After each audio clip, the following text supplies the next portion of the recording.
Second round का जो प्लेटी शॉट आउट हुआ है इसमें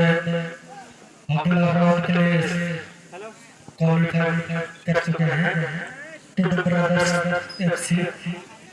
एमएसडी के खिलाड़ी। थर्ड राउंड में अपना नाम सुरक्षित दर्ज कर चुके हैं टुडू ब्रदर्स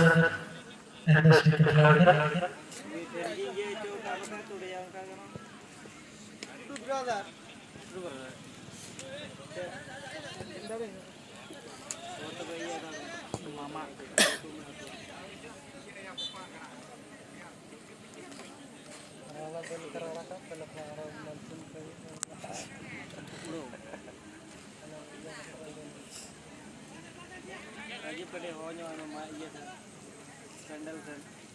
हमारे प्लेयर ले में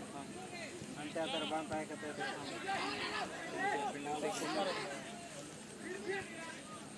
कोई हमें बॉल डोनेट कर हेलो राजीव टुडू अवॉइड पुराना प्लेयर अभी तैयार नहीं बताना ऑडिशन कमेटी नेपाल पटेल तरफ से दीजिए अभी हाथ में पकड़ने वाला जरूरत फरमाना